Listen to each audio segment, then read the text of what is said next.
Shalom saudara, bersama saya Uncle Mandil dari Alam. Ya, hari ini Uncle Mandil menyapa semuanya saudaraku di dalam Tuhan Yesus Kristus. Dan hari ini Uncle Mandil dari Alam ini mau berbagi sesuatu kepada saudara. Apa yang Uncle Mandil mau bagikan? Yang Uncle mau bagikan adalah 7 perkataan Tuhan Yesus Kristus di atas kayu salib. Jadi hari ini di video ini Uncle Mandil akan membahas mengenai perkataan Yesus yang pertama yang keluar dari mulutnya, yang diucapkannya ketika berada di atas kayu salib. Saudara, Uncle Mandil membagikan melalui media sosial ini supaya saudara bisa mendengar dan kita sama-sama boleh terbuka hatinya, ya. Saudara yang belum terbuka, saya percaya ketika saudara mendengarkan firman Tuhan, ketika saudara membuka hati saudara, maka firman itu mendapat tempat di hatimu, ya. Maka engkau akan mengalami hubungan sesuatu yang indah bersama dengan firman-Nya. Dan hari ini perkataan Yesus yang pertama yang Uncle mau bahas adalah apa, saudara? Ya, kita akan buka di dalam Lukas. Kita akan buka di dalam Lukas pasal 23 ayat yang ke-34, ya. Lukas pasal 23 ayat 34. Apa yang dikatakan di sana? Ya Bapa, ampunilah mereka, sebab mereka tidak tahu apa yang mereka perbuat. Dan mereka membuang undi untuk membagi pakaiannya. Jadi dalam Lukas pasal 23 ayat yang ke-34, ucapan Yesus yang pertama adalah, Ya Bapa, ampunilah mereka, sebab mereka tidak tahu apa yang mereka perbuat. Saudara, kebayang enggak sih di benak kita?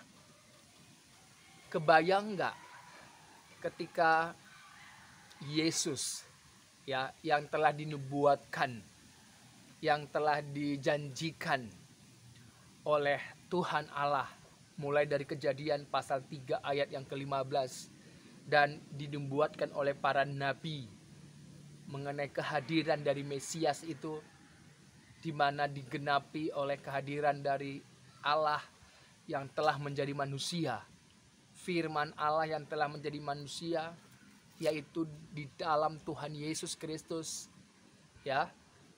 Yesus adalah nama dari seorang anak laki-laki yang telah dilahirkan dari perawan Maria, ya.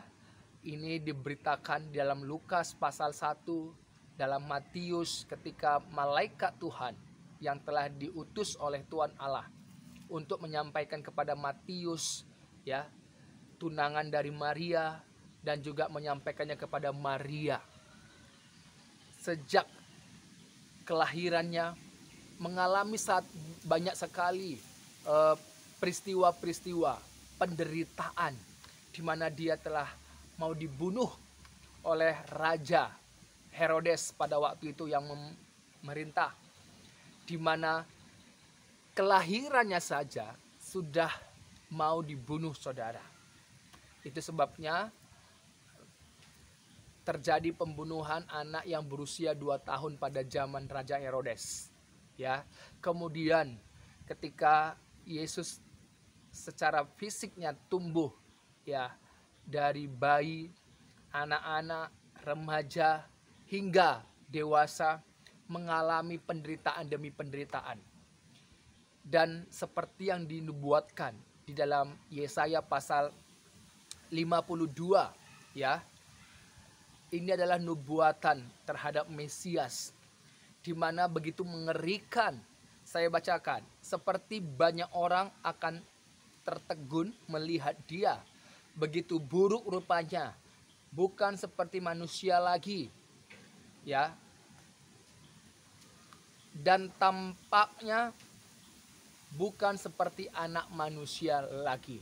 Saudara, ini nubuatan yang dinubuatkan dalam kitab Yesaya pasal 52 bahwa rupanya itu tidak menyerupai lagi anak manusia karena menderitanya, saudara.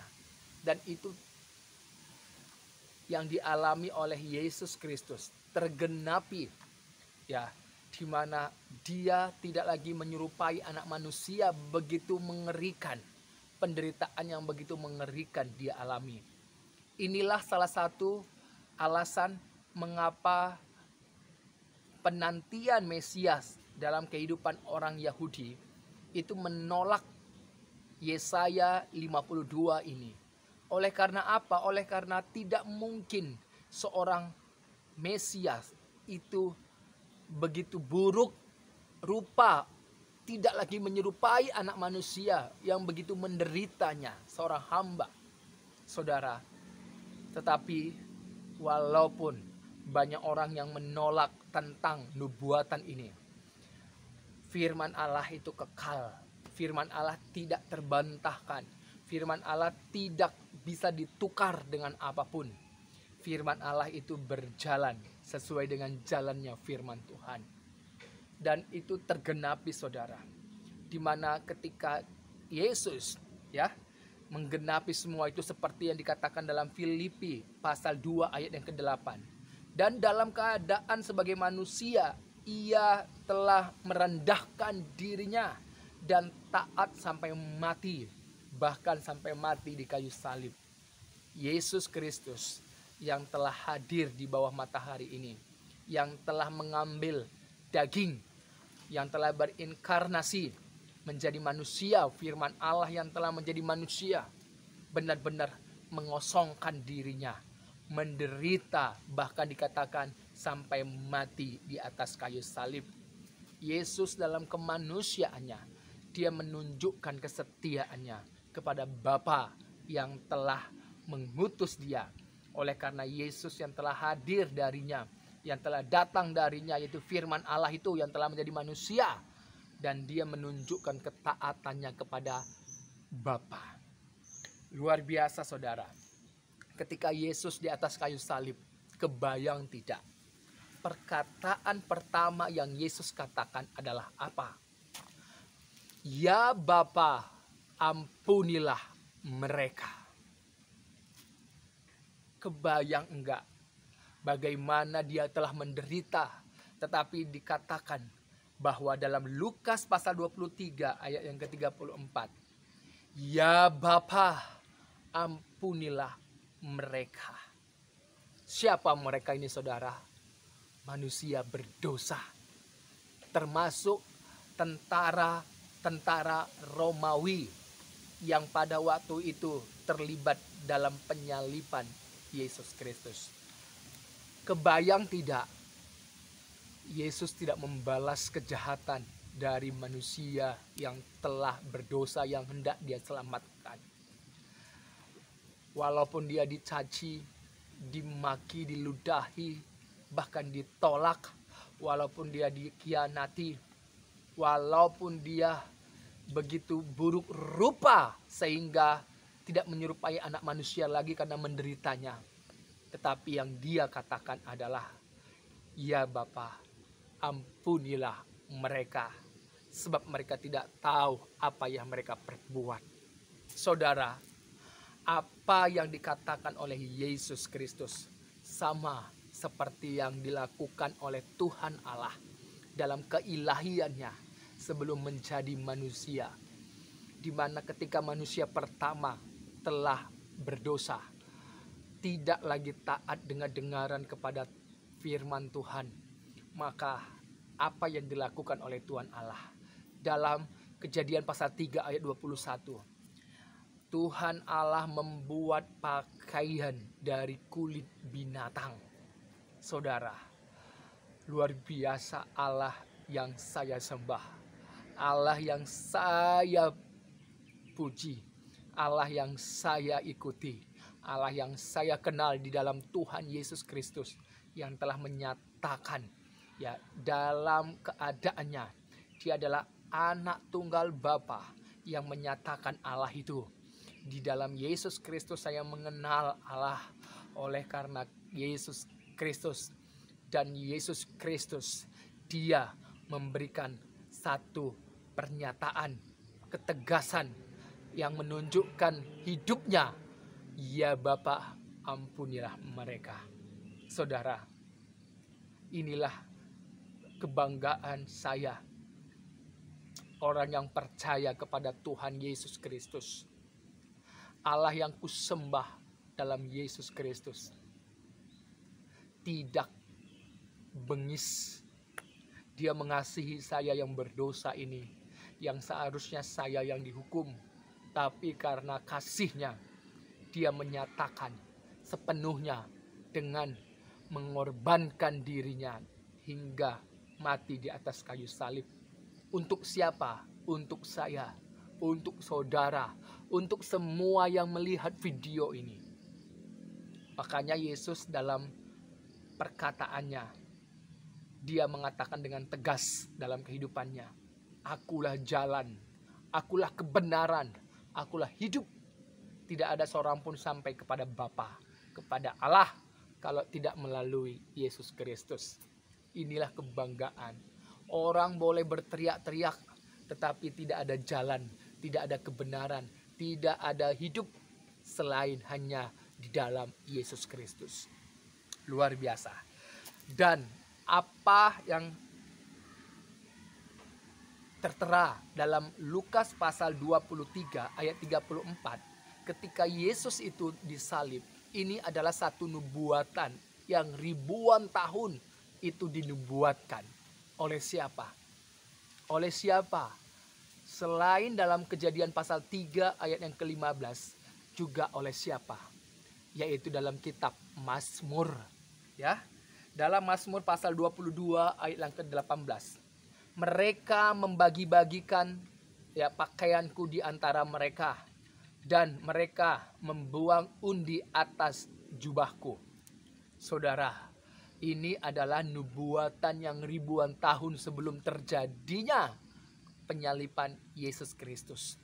Sebelum Yesus Kristus mengucapkan, ini sudah dinubuatkan terlebih dahulu, di mana ya Bapa, ampunilah mereka. Kemudian di dalam Lukas pasal 23 34, mereka membuang undi untuk membagi pakaiannya.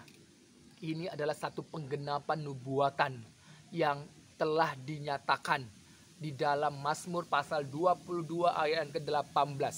Ribuan tahun yang lalu ternyata sudah dinubuatkan mengenai penyaliban Yesus Kristus. Haleluya, haleluya, haleluya. Firman Allah yang datang kepada penulis Mazmur adalah kekal, dulu, sekarang, dan selama-lamanya. Tidak pernah salah firman Allah. Makanya firman Allah itu adalah kebenaran luar biasa. Dan ini sudah dinubuatkan ribuan tahun yang lalu. Puji Tuhan. Dan juga ya dituliskan oleh kembali dalam Rasul Yohanes, dalam Yohanes pasal 19 ayat 23. Sesudah prajurit-prajurit itu menyalibkan Yesus, mereka mengambil pakaiannya lalu membaginya menjadi 4 bagian untuk tiap-tiap prajurit, 1 bagian, dan jubahnya juga mereka ambil. Jubah itu tidak berjahit dari atas ke bawah, hanya 1 tenunan saja. Ini juga satu penggenapan atas apa yang telah dijanjikan oleh Tuhan Allah di dalam Kejadian pasal 3 ayat 21. Di mana pakaian dari kulit binatang Allah membuatnya itu tanpa dijahit dari atas sampai bawah, dan itu dikenakan kepada manusia dan istrinya itu, saudara. Ini juga yang telah dilihat, yang ditulis oleh Rasul Yohanes. Siapa Rasul Yohanes itu? Salah satu murid dari Tuhan Yesus Kristus yang melihat langsung, yang mendengar langsung bagaimana kehidupan Yesus Kristus. Luar biasa. Jadi yang saya percaya adalah firman Allah. Dan yang ditulis oleh para rasul, murid-murid dari Yesus Kristus.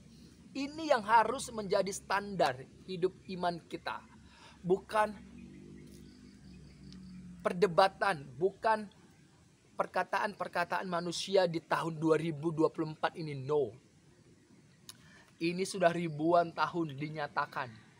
Dan itu tetap terjadi karena apa? Karena firman Allah itu kekal, kebenaran. Maka tetap berada di dalam jalurnya. Saudara, kalau engkau mau hidup benar, tidak ada cara lain selain engkau kembali belajar datang kepada firman Tuhan yang telah nyata, yaitu Yesus Kristus. Ini adalah fakta yang tak terbantahkan, ya. Puji Tuhan. Tuhan Yesus Kristus memberkati saya dan saudara. Dalam Efesus pasal 1 ayat 7. Sebab di dalam Dia, Yesus ya, dan oleh darahnya kita beroleh penebusan, yaitu pengampunan dosa, ya, menurut kekayaan kasih karunia-Nya. Haleluya. Di dalam Yesus oleh darahnya kita mendapatkan penebusan, pengampunan. Makanya kalau engkau mau diampuni, tidak ada cara lain selain apa yang Allah telah buat, yaitu melalui Yesus Kristus. Haleluya, puji Tuhan, Tuhan Yesus memberkati.